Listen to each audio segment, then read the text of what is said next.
In the last video lecture, we began discussing compound propositions, and we talked about connectives and how we determine truth values for some compound propositions. We went over the truth tables for the main connectives, such as conjunction, conditional, disjunction, and biconditional. Now, I presented these truth tables last class, and these you're just going to have to learn. Notice I don't have the truth table up here for negation because honestly I just didn't have room for it on the screen, and negation is pretty simple also. But you're going to have to memorize these, and these four truth tables along with negation are going to be very important as we move forward. As I defined it last time, conjunction is true only when both of the conjuncts are true. If either of the conjuncts are false, conjunction is false. Disjunction is true just as long as one of the disjuncts is true. If both of the disjuncts are false, then it is false. Conditional, this is true in all cases except when the antecedent is true and the consequent is false. And biconditional is true only if either both of I don't know what you call these, but if both P and Q are true, then it's true, and if both P and Q are false, then it's true. If either P or Q is one is true and the other is false, then a biconditional is false. Now, if you notice that in looking at the truth tables for these compound propositions, they are all composed of only atomic propositions. We are not dealing with heavily compounded propositions. But what we're going to look at today is how we figure out the truth values for compound propositions that have at least as part of them another compound proposition. So we're going to be looking at, I don't know if this term appears anywhere else, but I'm going to call them compound propositions or compounded compound propositions. But here are some examples. Not P or Q. Notice here that we have a compound proposition with not P. Then we have a bigger proposition, which is not P or Q. This is made up of a compound proposition and an atomic proposition. Here's another one, P and Q or P. Notice here that we have a compound proposition that has as one of its parts another compound proposition. The main compound proposition is P and Q or R. Q or R. It's hard to get the or R. But then it has as part of it Q or R. Here's another one, P and Q or R. It's another compound proposition. P and Q, or if P and Q, then R or S. The R or is like rural drawer. Anyway, not P and Q, or not if P and Q, then R or S. So these are all compound propositions which are made up of other compound propositions. Now they're not only made up of other compound propositions, they also have atomic propositions as part of them as well, but they do in part consist of other compound propositions. And as far as compounded compound propositions go, we could just keep adding compound propositions together indefinitely. In order to figure out the truth value of one of these entire propositions, we're going to have to determine the main connective involved in each one of these. And the truth value of the compound proposition just is equivalent to the truth value of whatever the main connective is. So we're going to have to figure out what the main connective is. And the main connective is just the connective that has the widest scope. Now if you look up here, let's look at the very first example I have, not P or Q. Now notice in this that we have two connectives. We have not and we have or. The main connective is the one that has the widest scope. And what that means is basically it's the one that ranges over the most atomic propositions.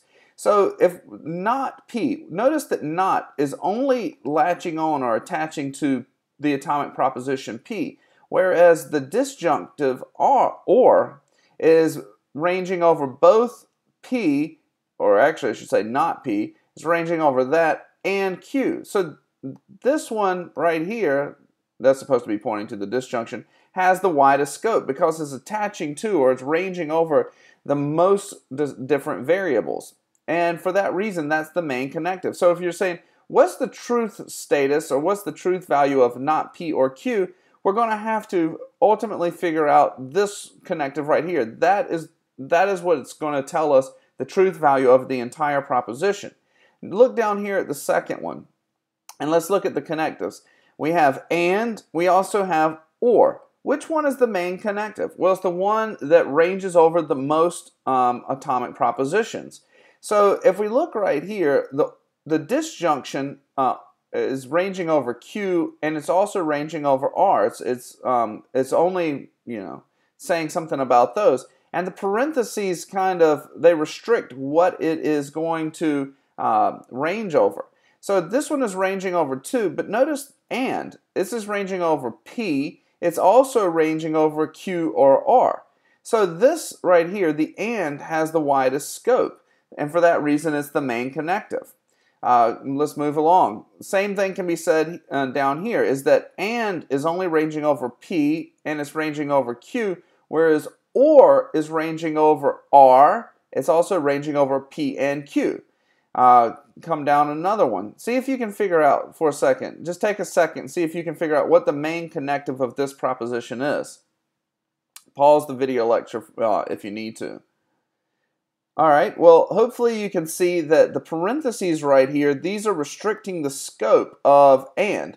So that and only ranges over P and it only ranges over Q. Same thing right here. The parentheses are restricting the scope of R and that are restricting the scope of S, so that or only ranges over R and S. Whereas the hypothetical, the conditional right here, is ranging over this entire proposition. It's also ranging over this entire proposition. So the if-then, the conditional, is ranging over P, Q, R, and S. And for that reason, this is our main connective. Finally, we come down here, and I want you to pause the video lecture for a second and see if you can figure out what the main connective is. Alright, well, if we look down here, we're going to see that we have the parentheses, and they restrict the scope of and, so that ranges only over P and Q. Same thing right here in these parentheses, that ranges only over R and S, the disjunction. Then we have brackets right here. And these restrict the scope of our conditional. So that the conditional, it ranges over this proposition here, P and Q. It ranges over this proposition right here, R or S. And the brackets restrict the scope. Whereas the negation right here, this ranges over all of this. And for that reason, the negation is actually our main connective. So if we're looking at, well, what's the truth value of this entire compound proposition? It's going to be determined by figuring out the truth value of that connective right there. Now, I want to just elaborate a little bit more on this, and I hope I don't beat a dead horse here, but I want to just take the very first example, not P or Q. And what I was saying a second ago is that we identify the main connective, and we're ultimately going to be focused on figuring out what's the truth value of this. And as I said in the last video lecture, is that the truth value of a compound proposition is truth functional. That means the truth value of a compound proposition is determined by the truth of its parts. Now notice here, and I said this a second ago, this has two different parts. And it's made up of two different propositions. Not P is one of its parts, and then Q is one of its parts. And this is a compound not P is a compound proposition, whereas Q is an atomic proposition. And just as I was saying that, let me get my pointer out here. Just as I was saying that this entire compound proposition is determined by the truth of its parts, so too is not P determined by the truth of its parts. So what we're going to have to do in order to figure out the truth of this entire statement is figure out the truth of each of its parts. Now, when we're dealing with an atomic proposition, that's going to be pretty simple. We just figure out we just assign truth values for Q. But when we're trying to figure out the truth of one of its parts, when that part is itself a compound proposition, we're going to have to break it down and figure out the truth of its parts. And notice that not P consists of two parts. One of its parts is not, the other part is P, which is an atomic proposition. So what I'm basically saying here, you can think of figuring out the truth of a compound proposition kind of, I don't know, this might not help you, but I think of how objects are created. Like I consist of cells. Those cells ultimately consist of atoms, or I should say those cells consist of molecules, which in turn consist of atoms. So if you kind of want to figure out what I'm made of, you have to break it all the way down to my atomic parts. And this is the way that we work when we're dealing with figuring out heavily compound propositions. We figure out the truth of its parts. Well, if those parts have parts, just like my cells have molecules, I have to break the molecules down to their atomic parts. And that's what we're going to be working on doing. Once we can break a compound proposition, or compound proposition, down all the way down to its atomic parts, we figure out the truth of those parts, and then we can work towards figuring out the truth of the compound proposition. So there's a layering here. So I'm trying to think of I was going to throw out a word that you wouldn't know, but it doesn't matter. But there's a layering here. You start with the most compounded proposition. You break it down into its parts. If one of its parts is itself a compound proposition, you break that down to its parts. And it may be the case that you start with a very, very compound proposition where one of its parts is itself a compound proposition, and then one of that parts is a compound proposition, and then you break that down to the final kind of atomic level. And what we're going to be using in order to do this, to figure out the truth conditions for these compound propositions, we're going to be using what are called truth tables. And truth tables, they're just a method for displaying all possible combinations of truth values for atomic propositions. You've actually seen these presented already when I had the truth tables for disjunction, conjunction, biconditional, and conditional. And you notice with those, basically what I did is I just laid out all the range of possible combinations of truth values. I'm like, well, what if, the antecedent is true and the consequent is false? Well, then this proposition would be false. Well, what if the antecedent is true and the consequent is true? Well, then it would be true. And what a truth table is doing, as I just said, is basically it's just displaying all possible combinations of truth value for the atomic propositions. And by displaying all possible combinations, you can say, well, okay, here is when this proposition would be, this compound proposition would be true. It would be true just in case, this happens and this happens, but it would be false if that happens and this other thing happens. So truth tables are really important, and they have a lot of uses, and we're going to use them for all of these things I listed right here. But they help us determine the truth value for compound propositions. They're also going to be used for determining logical equivalency between proposition, as well as determining other logical properties. You might recall when we were discussing categorical propositions, we figured out, well, there's certain relationships between propositions that are logical equivalencies. For instance, some propositions have a logically equivalent contrapositive, right? Well, there are also different ways of using connectives where we can state logical equivalency between propositions. And those ways aren't always immediately transparent. And so truth tables become very valuable when we're dealing especially with heavily compounded propositions for being able to determine logical equivalency.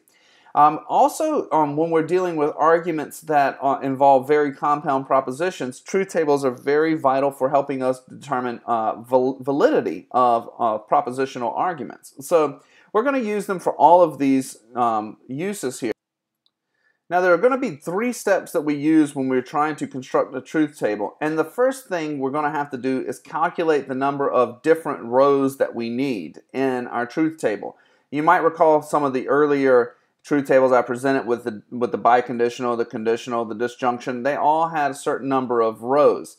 And what we're going to do when we create the different number of rows is we're basically going to lay out the entire range of possible combinations of truth values for the atomic propositions. And the way that we calculate the number of rows we need is we use this simple equation, which is 2 to the n, where n represents the number of distinct atomic propositions that you have.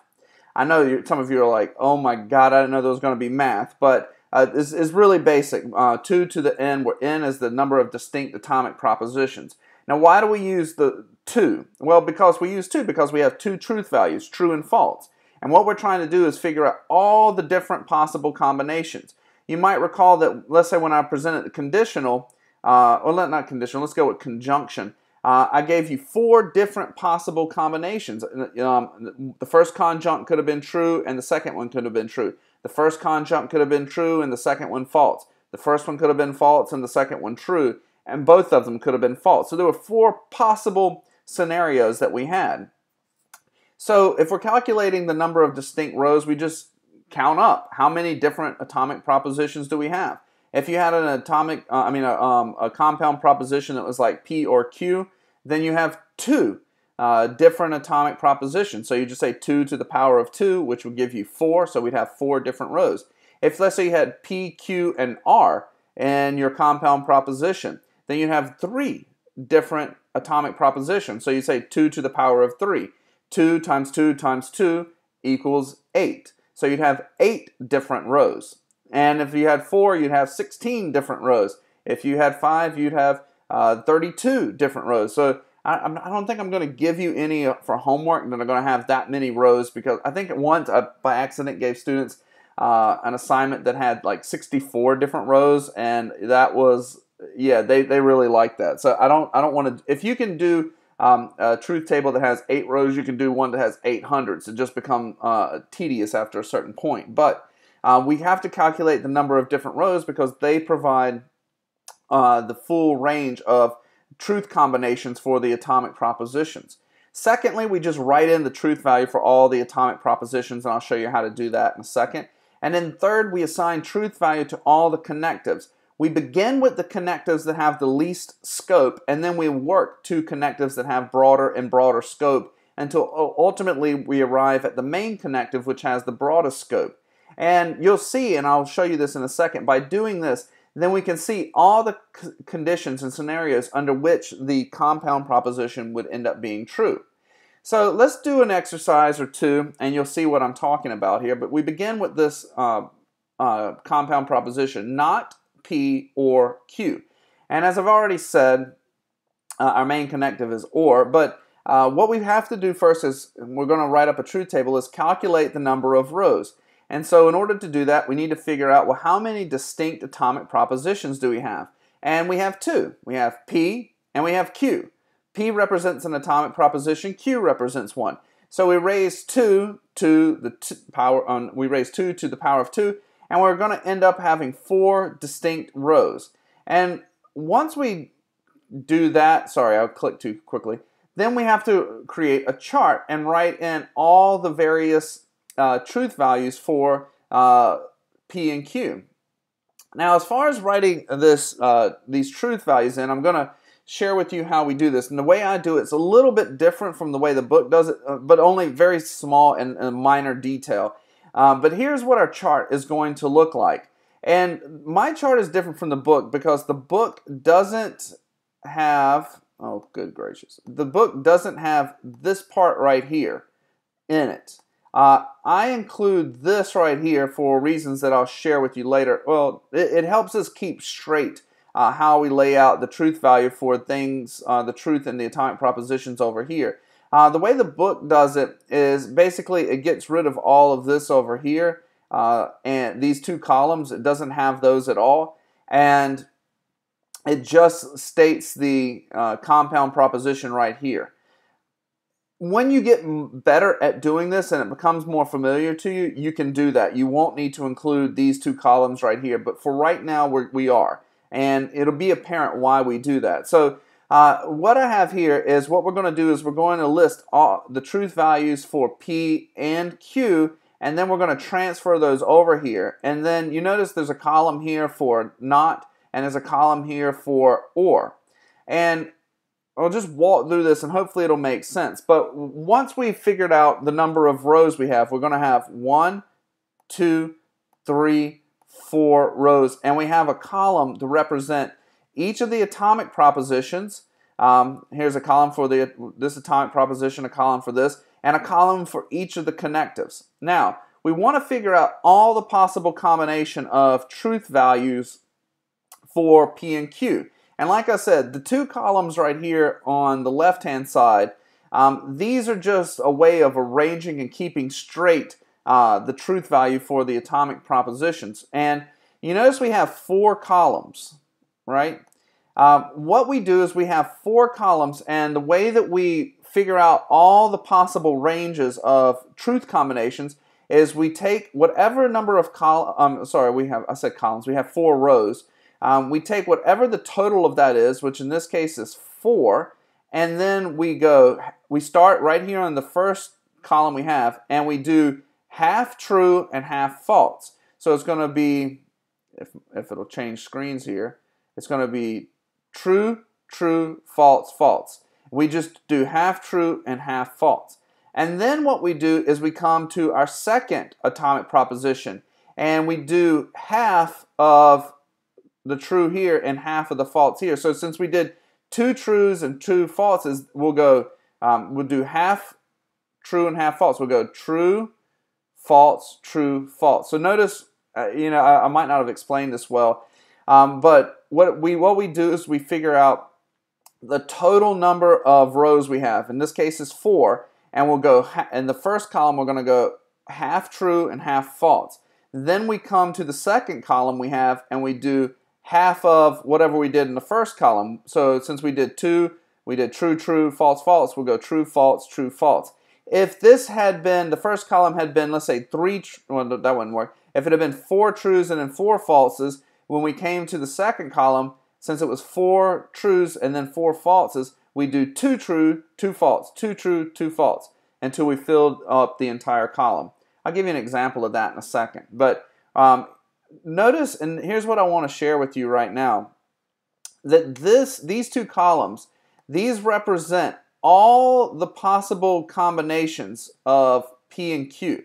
Because what we're trying to do when we arrange a truth table is basically just figure out, well, what are the possible scenarios that could occur where P is true and Q is true. And here are all the possibilities, right? It could be that P is true, it could be that Q is true. It could be that P is true, it could be that Q is false. It could be that P is false, it could be that Q is true. And it could be the case that both are false.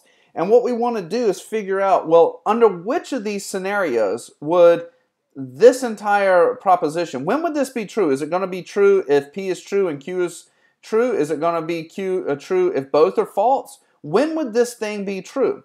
So now that we've figured out all the possible ranges or all the possible combinations of truth value, all we do is we simply transfer these from here, we transfer them over here, right? We transfer P over there and we transfer Q to right here. So let's just do that. If the screen will change. There we go. So you notice this column right here is exactly like what we have right here. And this column right here is exactly like what we have right here. So we've written in all the truth value for the atomic propositions. Now we come to step 3, which is we assign truth value to all the connectives. And we begin with the connective of least scope. Now, to see this, I know it's not entirely clear on my table down here, but let's come back up here. Which of these, we have 2 connectives. We have or and we have not. Which of these connectives has the least scope? Well, I said this a moment ago. The not has the least scope. And since not has the least scope, then what we're going to do is we're going to assign the truth value to this connective. Now, think about this for a second. If this is true, right, if this atomic proposition is true right here, and we're saying it's not right here, what would we assign? What would we put right here if we're saying not true? Well, quite simply, oh, sorry, I highlight this so you can know which one we're going to work on. We're going to work on the connective that has the least scope. We're going to be trying to assign truth to negative here, so we're going to be using this column right here to figure out the truth. We're going to be using the highlighted column, sorry, I forgot I had highlighted this, to figure out the truth of this connective. And if we're saying not true, well, we're saying it's false. And what if we're saying not true? Well, we're saying false. We're figuring out the truth of this column right here with the negative. What if we're saying not false? Well, then it's true. And if we're saying not false, it's true. So now we've figured out the truth value of basically we figured out the conditions under which, let me back up a second here. We figured out the truth value of not P. When is not P true? Well, it's true whenever P is false.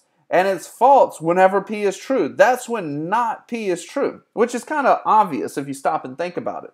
Now what we want to do is we want to figure out the truth of the main connective or. Well, I clicked too soon. We want to figure out the truth value of the main connective or. Well, how are we going to figure out the truth value of the main connective or? Well, the way we do that is we look to the truth value of its parts. And its part is not P, and its other part is Q. So we're going to use different columns to figure out or. We're going to be using this column right here to figure out the truth value of or, and we're going to be using this column right here. Now, how do we figure this out? Well, we have to go back to our trusty chart. Whoa, sorry, I clicked too quick. I don't know if you remember our trusty chart for disjunction, but when we looked at disjunction, what did we say about disjunction? It's true just as long as one of its disjuncts is true. So we go down here and we say, well, look, this first disjunct is false, but the second one is true, so it's going to be true. This disjunct is false, and this one is false, so it is false. This disjunct is true, and this one's true, so it's true. And this disjunct is true, and this one's false, so it's true. And what we've just done is we've determined the truth value of the main connective. So here's what we've figured out. When is this entire proposition true? Well, it's true whenever P is true and Q is true. It's true, if P is true and Q is false, then it's false. If P is false and Q is true, it's true. And if P is false and Q is true, then it's true. So the only time this is false is if P is true and Q is false. Then it would be false. And so what we've just figured out are the conditions under which, like I said, this entire compound proposition is true. And the way we figured out the conditions for that is we figured out the truth value for its component parts. One of its parts was not P, the other part was Q. And in order to figure out, when its parts were true, this first part right here, the not P, was a compound proposition. So we had to break that down further and figure out the truth of it. Well, let's do some more exercises so you can get a better sense of how this works. Let's do one that's a little more complicated. Here we go. P and Q are R. And what we have to do here is we have to figure out the number of rows. And you can tell this is an older slide here. I don't use this term variable anymore because students didn't like that. So what we do is we figure out the number of distinct atomic propositions. Now, how many different atomic propositions do we have here? We have 1, 2, 3. So we're going to calculate the number of rows. So we're going to raise 2 to the power of 3, and we're going to have 8 total rows. Whoa! So here's how we're going to draw this up on a chart. We're going to do just like this. And we have P, Q, and R right here, and the column right here is just to keep the truth value straight. And then we have our proposition, our compound proposition listed over here.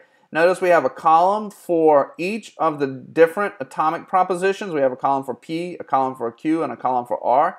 We also have a column for our connectives, and we have a column for OR.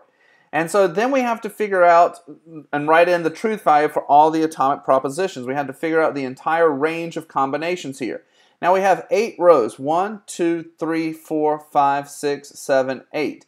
Since we have 8 rows, what we do is we come to the first column. And what we're going to do for the first column is, since we have 8, we're going to do half true and half false. Well, half of 8 is 4, so we're going to do half true and half false. So 1, 2, 3, 4 true, 1, 2, 3, 4 false. Then we come to the second column and we do half of what we did in the first column is true and half is false.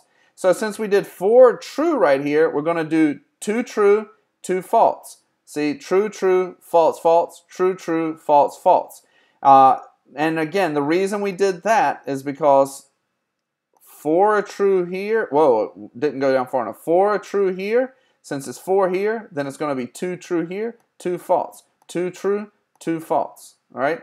Then we'd have 2 right here is true, so we're going to do half over here. And it's going to be true, false, true, false, true, false. And I clicked a little too fast, but so ignore what I have right here. Ignore the man behind the curtain. Ignore that. Notice that what we have just provided right here is this shows us all the possible combinations of truth values for our atomic propositions. One possibility is that they're all true. One possibility is that the first two are true and R is false. Another possibility is that P and R are true while Q is false. So I'm not going to go through all that because it would be tedious, but this represents all the range of possibilities. Now once we do this, what we do is we simply transfer what we have figured out here. We just transfer it exactly verbatim over here. Transfer the Q right here. Transfer the R right here.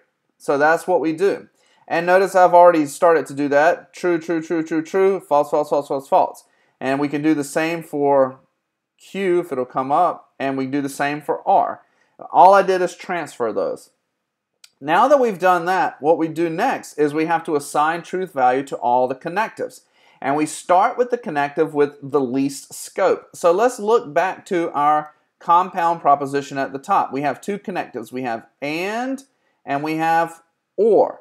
Now which connective has the least scope? Well, we look right here at these parentheses, and notice these parentheses are restricting the scope of our disjunction, or. So or only ranges over Q and R, whereas and right here, that ranges over P. It also ranges over Q or R. And for that reason, this is our main connective, and is our main connective. So we're going to save and over here for the very last, because that's our main connective. And we're going to begin by assigning truth value to or. And that is we only have 2 connectives here. The or happens to be the one with least scope. And the way we do this, the way we're going to assign truth values here, is we're just going to go back to using our chart. I think I actually have it on here, if it'll come up.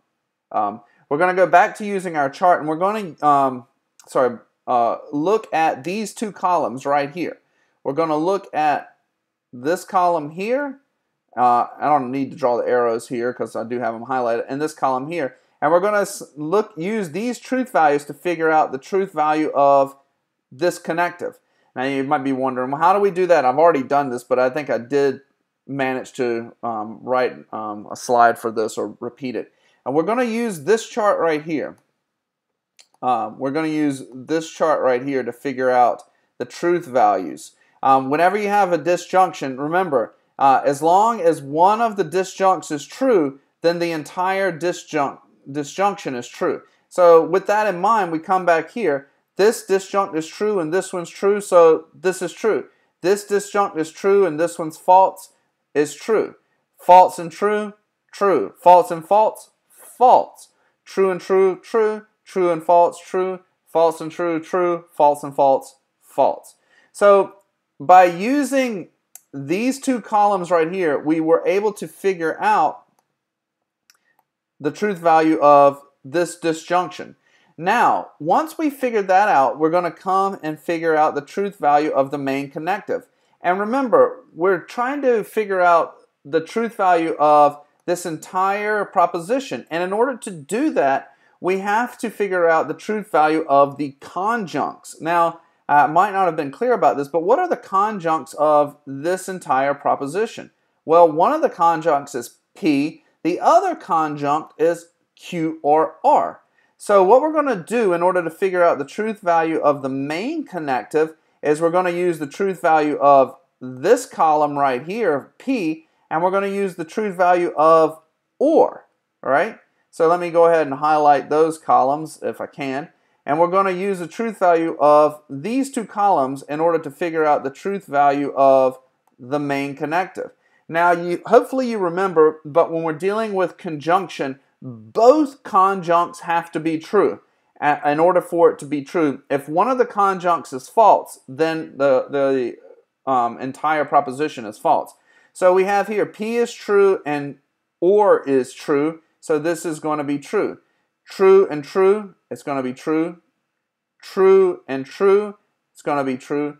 True and false, it's going to be false. Now look, we don't even have to look over here because every one of these right here is false. So all of these are going to be false. This right here, sorry about this. That is a typo. I don't know how that got in there. That is definitely false. So this proposition right here, this entire proposition, you might be wondering, well, when is it true? Here are the three scenarios when this will be true. It's true if P, Q, and R are true. It's true if P is true, Q is true, and R is false. And it's true if P is true, Q is false, and R is false. But it is false any other time. Any other time it is going to be false. So those are the only three scenarios in which it's true. So basically it's only true if P is true and one of these two right here is true. Is that right?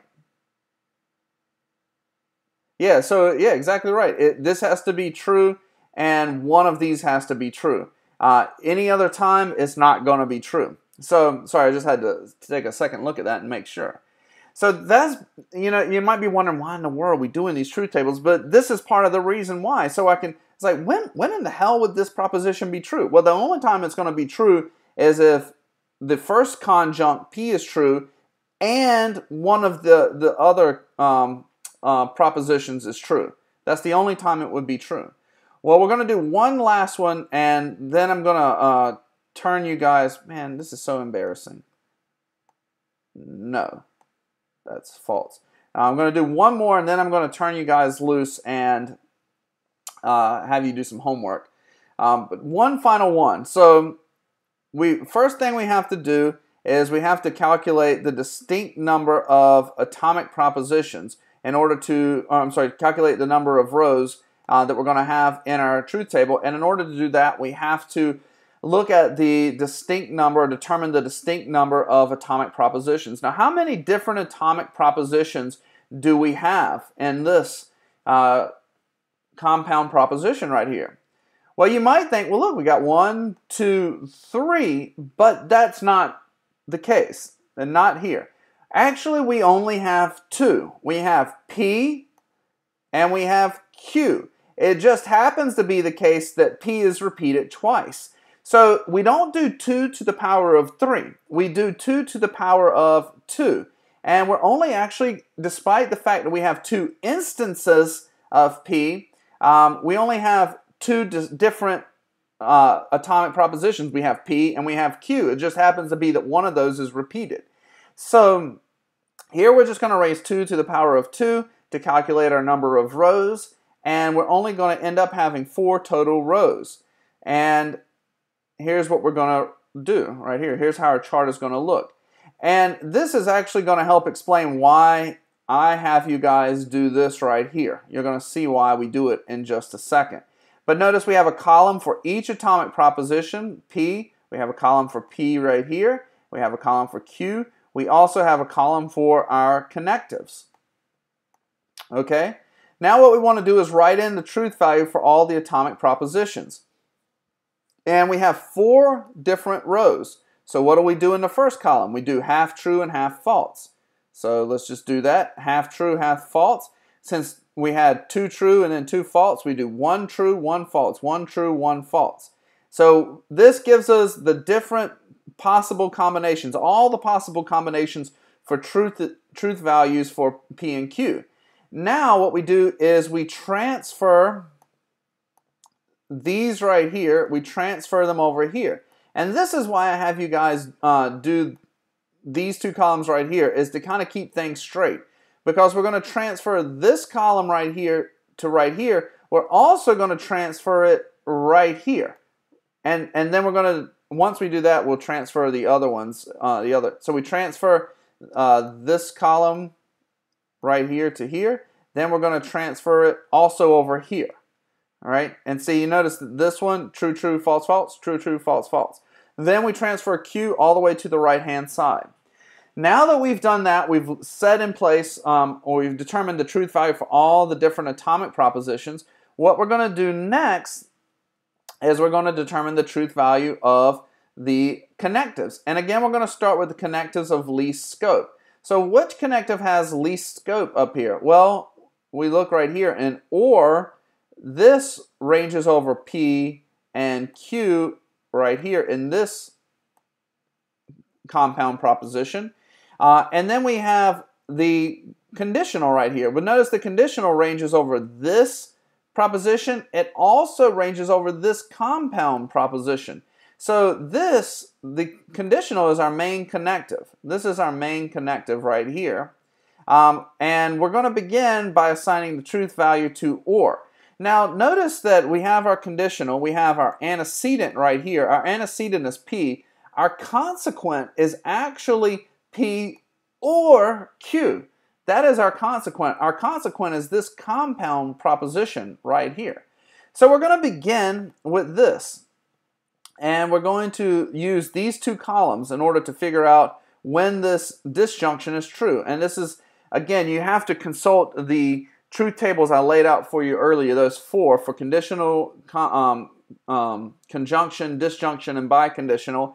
But we consult that, and we remember that conditional is true just as long as one of, conditional. The disjunction is true just as long as one of the disjuncts is true. So we have true and true, so it's going to be true. True and false is going to be false. False and true is going to be true, and false is going to be false.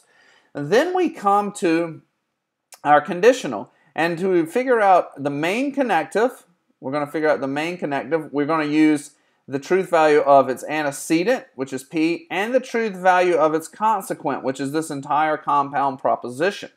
So we're going to use two different columns. If it'll come up, we're going to use P and we're going to use or. And hopefully you remember, this is something you'll just have to look on the chart. The only time that the conditional is false, so I'll just remember it. The only time the conditional is false is if the antecedent is true and the consequent is false. If the antecedent is true and the consequent is false, then and only then will the conditional itself be false.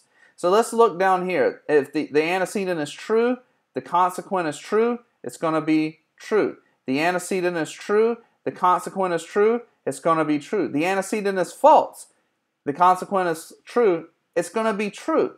The antecedent is false and the consequent is false, it's going to be true. Now I know that sounds kind of crazy to some of you, but I explained why this is in the last video lecture. But this proposition right here, this compound proposition, notice this thing, it's always true, no matter what. This is, I'll talk about this in the next video lecture, but this is what we call a tautology. It's true in all circumstances. It's trivially true. It's like saying A is equal to A. It's just always going to be true. It's just trivially true. 1 is equal to 1. It's just like, that's just necessarily true. It's trivially true. And this is a kind of proposition that is trivially true. It's just, as a tautology, it's always true. And the way we figure this out, again, is we figure this out by using this truth table. And we start with the connective of least scope, and we work to the main connective, the one that has the broadest scope.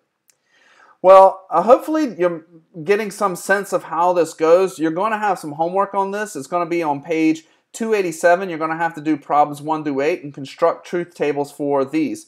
There's also reading in your book. As I said, the charts that, or the truth tables they lay out in the books, they don't include these two right-hand columns. I want you to include those in your homework assignment just because I think, especially when you're first learning, it's really helpful to do it. I know it's a pain in the ass, and as we do more of these, I won't require you to do them in the future, but for right now, I am. But you're going to have to do these problems 1 through 8. Some of them are in the back of the book, so you don't just cheat and look in the back of the book and just copy it down. try to do them first and then look at the book to make sure you're doing it right. I included them because I want you to be able to kind of, teach yourself a little as you go along and make sure that you're doing these truth tables correctly. So don't just, it doesn't do you any good just to like thumb through the back of the book and write down what you see there. But if you have any questions about this, please feel free to email me.